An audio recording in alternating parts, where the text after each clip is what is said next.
मधुबन के बाबा, मधुबन के बाबा मुरली वाले, आपका क्या कहना, आपका क्या कहना। ओम शांति। आज 3 मई 2026 के अव्यक्त बाप दादा के मधुर महावाक्य सुनेंगे, जिसकी रिवाइज डेट है 18 जनवरी 2010। स्लोगन है, ब्रह्मा बाप समान नष्टोमोह स्मृति स्वरूप बनने के लिए मन का टाइम टेबल बनाकर कर्म करते कर्म योगी अशरीरी बनने का अभ्यास करो। क्या कहा बाबा ने कि ब्रह्मा बाप समान नष्टो मोहा स्मृति स्वरूप बनने के लिए मन का टाइम टेबल बनाकर कर्म करते कर्म योगी अशरीरी बनने का अभ्यास करो। तो चलिए बहुत प्रेम और एकाग्रता से सुनते हैं आज के अव्यक्त बाप दादा के मधुर महावाक्य। आज चारों ओर के बच्चों में विशेष स्नेह समाया हुआ है। आज के दिन को कहते ही हैं स्मृति दिवस। बाप दादा ने अमृत वेले से चारों ओर देखा, चाहे देश में चाहे विदेश में सभी बच्चों के दिल में बाप के स्नेह की तस्वीर दिखाई दी, और बाप के दिल में भी हर एक बच्चे के स्नेह की तस्वीर समाई हुई थी। आज के दिन को विशेष स्नेह का स्मृति का दिवस कहते हो। बाप दादा ने अमृत वेले से भी पहले बच्चों की तरफ से अनेक स्नेह के मोतियों की मालाएं देखी। हर एक बच्चे के दिल में ऑटोमेटिक ये गीत बज रहा है। कौन सा? मेरा बाबा, ब्रह्मा बाबा, मीठा बाबा। और बाप दादा के दिल में ये गीत बज रहा है, मीठे बच्चे, प्यारे बच्चे। तो आज हर एक के अंदर और शक्तियों के सिवाय स्नेह की शक्ति ज़्यादा समाई हुई है। ये परमात्मा स्नेह, ईश्वरीय स्नेह सिर्फ संगम युग पर ही अनुभव होता है। यह परमात्मा स्नेह अनुभवी ही जाने, जो हर एक बच्चे को सहज योगी बना देता है। बाप दादा ने देखा कि सर्व बच्चों में स्नेह का अनुभव बहुत बहुत समाया हुआ है। आप सबके जन्म का आधार स्नेह है। ऐसा कोई भी बच्चा नहीं दिखाई देता जो शक्तियाँ कम भी हों, लेकिन बाप का स्नेह या निमित्त बनी हुई विशेष आत्माओं के स्नेह का अनुभव मेजॉरिटी सभी के दिल में, चेहरे में दिखाई देता है। अभी आप सबको आज विशेष यहाँ तक किसने पहुँचाया? किस विमान में आए? ट्रेन में आए या विमान में आए? तो सबकी सूरत में स्नेह समाया हुआ है। तो स्नेह के प्लेन से पहुंच गए ना, कुछ भी करना पड़ा, लेकिन स्नेह के प्लेन में सभी पहुंच गए हो। आज के दिन को स्मृति दिवस कहा जाता है, लेकिन स्मृति दिवस के साथ साथ समर्थी दिवस भी कहा जाता है। तो आज के दिन को ताजपोशी का दिन भी कहा जाता है, क्योंकि आज के दिन बाप दादा ने विशेष ब्रह्मा बाप ने निमित्त बने हुए महावीर बच्चों को विश्व सेवा का ताज पहनाया। ब्रह्मा बाप खुद अननोन हुए और बच्चों को विश्व सेवा के स्मृति का तिलक दिया। बच्चों को करणहार बनाया और स्वयं करावनहार बने। अपने समान फरिश्ते रूप का वरदान देकर लाइट का ताज पहनाया, और बाप दादा ने जो ताज तिलक का वरदान दिया, उसी प्रमाण बच्चों का कर्तव्य देख खुश हैं। बच्चों ने सेवा का वरदान कार्य में लाया, ये देख बाप दादा खुश हैं। अभी तक जो पाठ बजाया है और आगे भी बजाना है, उसकी पदम गुणा ब्रह्मा बाप विशेष मुबारक दे रहे हैं। वाह बच्चे वाह। विदेश में भी चक्कर लगाया तो क्या देखा कि हर बच्चा स्नेह में समाया हुआ है।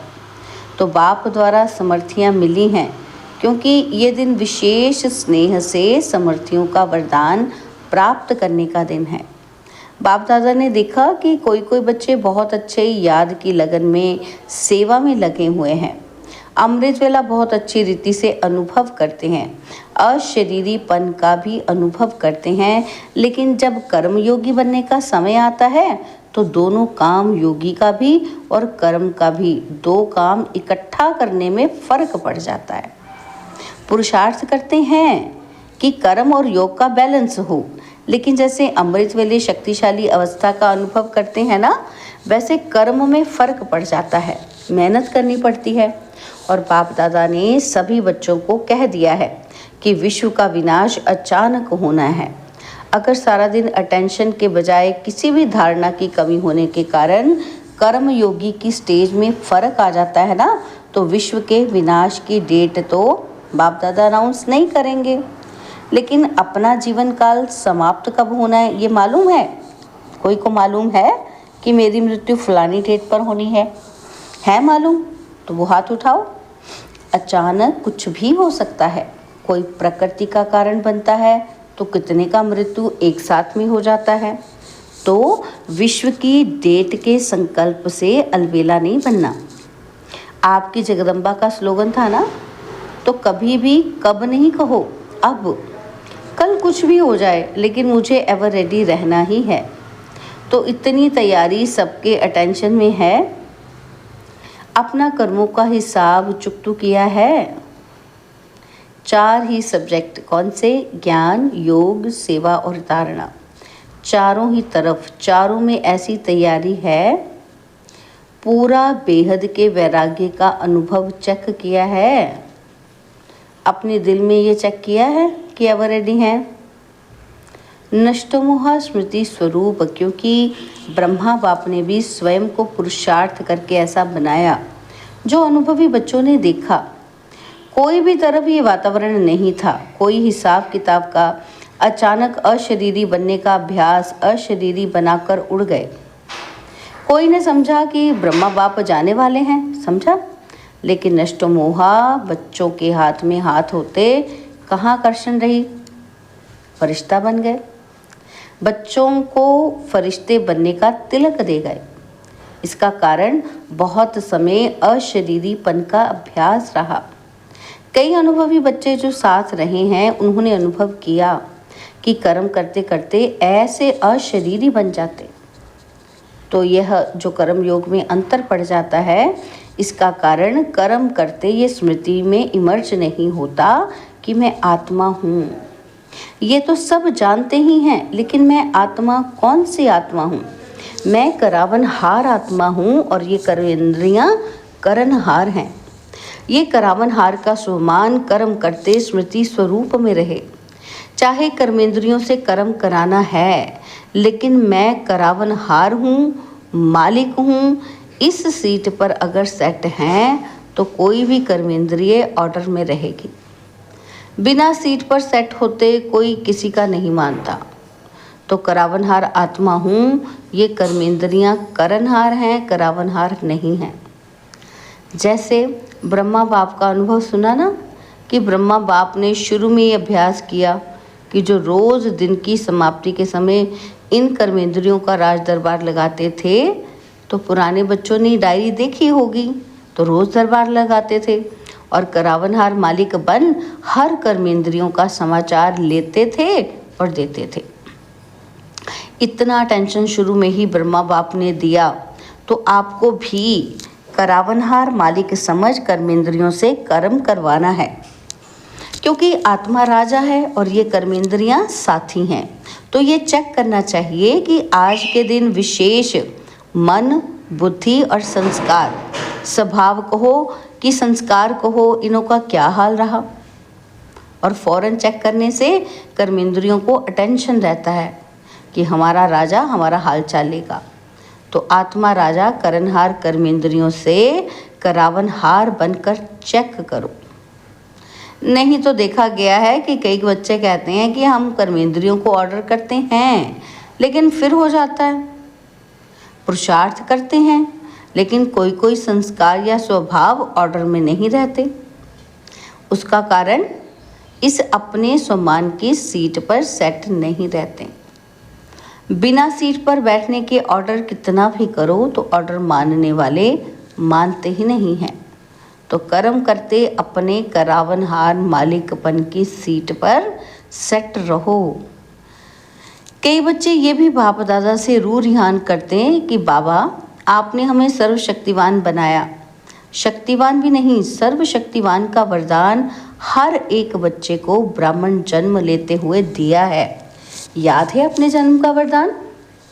तो हर एक बच्चे को बाप ने मास्टर सर्वशक्तिवान भव का वरदान दिया है। किसने वरदान दिया? ऑल माइटी अथॉरिटी ने। लेकिन कंप्लेन करते हैं कि जिस समय जो शक्ति चाहिए वो आती ही नहीं है, ऑर्डर ही नहीं मानती है। वो क्यों? जब ऑल माइटी अथॉरिटी का वरदान है तो उससे बड़ा तो कोई नहीं है ना। तो वरदान की स्थिति में स्थित रह करके अगर ऑर्डर करो तो हो नहीं सकता कि आप ऑर्डर करो और शक्ति नहीं मानो। एक तो आत्मा मालिक है, सर्वशक्तिवान का वरदान मिला हुआ है और उस स्वरूप में स्थित होके मालिक हूँ, वरदान है, दोनों स्वरूप की स्मृति के स्थिति में रह के ऑर्डर करो। शक्ति आपका नहीं माने असंभव, क्योंकि वरदान और बाप की प्रॉपर्टी का अधिकार है। संगम युग पर आप सबको सर्वशक्तिमान का टाइटल मिला है। सिर्फ उस स्थिति में स्थित नहीं रहते, सदा नहीं रहते, कभी कभी आ जाता है। तो ये कभी शब्द अपने ब्राह्मण डिक्शनरी से निकाल दो। अभी अभी हाजिर।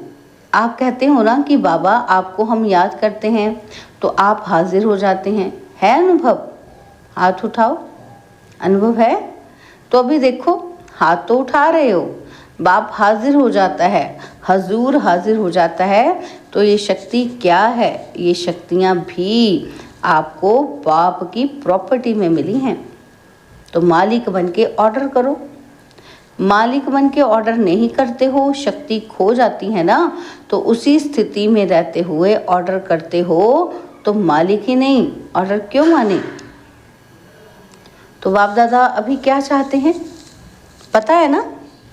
तो बाप अभी यही चाहते हैं कि मेरा एक एक बच्चा कर्म करते हुए भी राजा बच्चा बन, स्वराज्य अधिकारी बन, स्वराज्य की सीट को नहीं छोड़े। तो सारा दिन राजा ही होता है ना, राजा सारा दिन राजा ही होता है ना, कि कभी राजा होता है कभी नहीं। तख्त पर बैठना या नहीं बैठना वो अलग बात है, लेकिन घर में रहते मैं राजा हूँ ये तो नहीं भूलता। तो कर्म योगी और अमृत वेले के यथार्थ योग शक्तिशाली स्थिति, उसमें फर्क नहीं पड़ना चाहिए। डबल काम है, लेकिन आप कौन हो? आप तो विश्व के परिवर्तक हो, विश्व कल्याणकारी हो। इसलिए बाप यही चाहते हैं कि चलते फिरते राजापन नहीं भूलो, सीट को नहीं छोड़ो। बिना सीट के कोई ऑर्डर नहीं मानता। तो आजकल देखो सीट के पीछे कितना कुछ करते हैं, अपना हक लेने के लिए कितना प्रयत्न करते हैं। अपना हक को कोई छोड़ना नहीं चाहता। तो आप अपना परमात्मा हक मैं कौन हर समय जो काम करते हो ना, तो काम करते भी अपने मन का टाइम टेबल बना के रखो। ये काम करते हुए मन का सुमान क्या रहेगा? तो आज के दिन कौन सा लक्ष्य रखूँगा? हर काम के टाइम जो भी अपने सम्मान की लिस्ट है, भले भिन्न भिन्न टाइम टेबल बनाओ। जैसे स्थूल कर्म का टाइम टेबल फिक्स करते हो ना, वैसे मन का टाइम टेबल भी फिक्स करो। मालूम तो है कि इस समय ये काम करना है, उसके साथ सम्मान कौन सा रखना है, मालिकपन का अधिकार किस सम्मान के रूप में रखना है, ये मन का टाइम टेबल बनाओ। तो टाइम टेबल बनाना आता है ना? माताओं को आता है? तो माताएं अपना आप ही प्रोग्राम बनाओ। अच्छा खाना बनाना है तो उस समय कौन सा सम्मान अपनी बुद्धि में मर्ज रखना है? बहुत माला है सम्मान की, तो इतनी बड़ी माला है जो सम्मान गिनती करते जाओ और माला में समा जाओ। तो अभी बहुत काल का अभ्यास चाहिए। कोई कोई बच्चे कहते हैं कि अभी तक तो विनाश का कुछ दिखाई ही नहीं देता है, अभी तो डेट फिक्स नहीं है, कर लेंगे, हो जाएगा। ये अलबेलापन है। संदेश देने में भी विश्व कल्याणकारी हैं, तो कई बच्चे समझते हैं अभी समय पड़ा है, आगे चल के संदेश दे देंगे। लेकिन नहीं, जिनको पीछे संदेश देंगे ना, वो भी आपको फिर उल्हाना देंगे। क्या उल्हाना देंगे? वो कहेंगे आपने हमें पहले क्यों नहीं बताया, तो हम कुछ कर लेते, अभी आपने लास्ट में बताया है। तो हम तो सिर्फ पहचान कर अहो प्रभु तेरी लीला अपार है यही कह सकेंगे, पद तो नहीं पा सकेंगे। क्यों? क्योंकि बहुत समय का भी सहयोग चाहिए ना उनको भी। तो आप सभी वारिस बैठे हो ना, जो अपने को समझते हैं कि हम वारिस हैं, वो हाथ उठाओ। वारिस हैं? अच्छा, वारिस हैं तो फिर आपको फुल वर्षा पाना है या थोड़ा? सभी कहेंगे कि फुल वर्षा पाना है। तो फुल वर्षा है 21 जन्म पूरे, आदि से अंत तक रॉयल प्रजा नहीं, रॉयल फैमिली में आना है। रॉयल फैमिली में आना, राज्य फैमिली में आना है। तख्त पर तो एक ही बैठेंगे ना, युगल बैठेंगे, लेकिन वहाँ की सभा जब भी लगती है तो रॉयल फैमिली के विशेष निमित्त आत्माएं वह ताजधारी बन के बैठते हैं, बिना ताज के नहीं बैठते हैं। और हर कार्य में सलाह राय देने वाले, ऐसे नहीं कि सिर्फ वह राज्य करेगा, साथ में राय से ही करते हैं। इसलिए अगर संपूर्ण वर्षा लेना है तो पहले जन्म से लेकर अंत तक 21 जन्म पूरे, आधे भी नहीं, बीच में तो जाना ही नहीं है, अकाल मृत्यु तो होना ही नहीं है, तो पूरा वर्षा लेना है कि थोड़े में खुश हो जाना है। आपकी मातेश्वरी जगदम्बा सदा यही लक्ष्य रखती थी ना। बाप दादा ने जो श्रीमत दी, चाहे मनसा, चाहे वाचा, चाहे कर्मणा, जो भी श्रीमत दी वो हमें करना ही है। ऐसा पूरा वर्षा लेने वाले यही लक्ष्य बुद्धि में रखो कि अचानक, एवर रेडी और बहुत समय, तीनों ही शब्द साथ में याद रखो। इसलिए बाप दादा का सभी आशाओं के दीपक बच्चों प्रति यही वरदान है कि सदा ये तीनों ही शब्द याद रख, सभी आशाओं के दीपक बनने का प्रत्यक्ष सबको सबूत दिखाओ। अच्छा, फॉरेन वाले भी मनसा सेवा से सहयोगी है ना, तो बाप दादा ने देखा कि वृद्धि सब धर्मों में हो रही है। एक धर्म नहीं, सिर्फ हिंदू नहीं, लेकिन मुस्लिम, बुद्धिस्ट, क्रिश्चियन धर्म सब धीरे धीरे आध्यात्मिकता में रुचि ले रहे हैं। पहले देखो, ब्रह्मा कुमारियों का नाम सुन के डरते थे, विनाश विनाश क्या कहती हैं, और अभी क्या कहते हैं? अभी कहते हैं बताओ विनाश कब होगा, कैसे होगा और क्या करें। इसलिए होना तो है ही, ये तो गारंटी है। आप सबको गारंटी है ना, चाहे विदेश वाले चाहे भारत वाले, गारंटी है ना। तो बाप दादा ने सिर्फ जो इशारा दिया है कि पुरुषार्थ को तीव्र करो, पुरुषार्थ नहीं, पुरुषार्थ का समय गया, अभी तीव्र पुरुषार्थ का समय है। और कभी कभी पर नहीं ठहरो, अभी अभी करना है, अभी बनना है, तो होना ही है। अच्छा, चारों ओर के तीव्र पुरुषार्थी, सदा उमंग उत्साह से कदम आगे बढ़ाने वाले बच्चों को बाप दादा स्मृति दिवस की याद प्यार दे रहे हैं। बाप दादा के दिल में हर बच्चा समाया हुआ है और हर बच्चे के दिल में बाप समाया है। बाप की दिल में बच्चा समाया है, तो मुबारक हो, मुबारक हो, और मुबारक के साथ नमस्ते भी। और हम रूहानी बच्चों की, रूहानी बाप दादाजी को दिलवा जान सिकवा प्रेम से नमस्ते।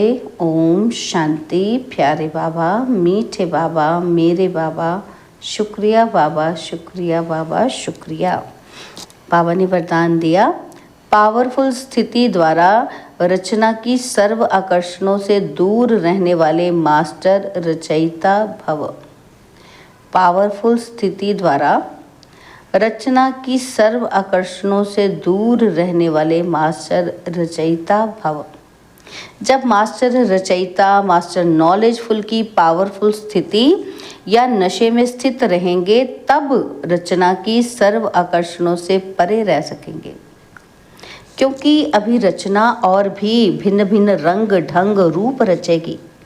इसलिए अभी बचपन की भूलें, अलबेलेपन की भूलें, आलस्य की भूलें, बेपरवाही की भूलें जो रही हुई हैं, उन्हें भूलकर अपने पावरफुल शक्ति स्वरूप, शस्त्रधारी स्वरूप, सदा जागती ज्योति स्वरूप को प्रत्यक्ष करो, तब कहेंगे मास्टर रचयिता।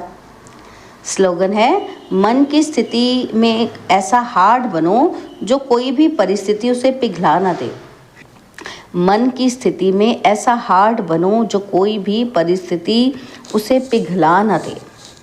तो बाबा के अव्यक्त इशारे हैं, सदा अचल अडोल एक रस स्थिति का अनुभव करो। बाबा कहते किसी भी वातावरण में, वायुमंडल में रहो, लेकिन स्थिति सदा अचल अडोल एक रस हो। कभी निमित्त बने हुए कोई राय देते हैं, उनमें कंफ्यूज नहीं होना, क्योंकि जो निमित्त बने हैं वो अनुभवी हो चुके हैं। अगर उनका कोई डायरेक्शन स्पष्ट नहीं भी है तो भी हलचल में नहीं आना। धैर्य से कहो, इसको समझने की कोशिश करेंगे, तब एक रस अचल अडोल रहेगी। तब स्थिति क्या रहेगी? एक रस अचल अडोल। अच्छा, ओम शांति। ओम शांति। आज की मुरली का ज्ञान और सार हम सबने सुना। अब आपकी बारी है। नीचे कमेंट करके हमें ज़रूर बताएं कि आज की मुरली से आपने कौन सी 5 मुख्य बातें सीखी या समझी। आपके कमेंट्स और विचारों से बाकी सभी भाई बहनों को भी मुरली का गहरा अर्थ समझने में बहुत मदद मिलेगी। तो चलिए, अपने विचार नीचे कमेंट्स में शेयर करें और ज्ञान की इस चर्चा को आगे बढ़ाएं।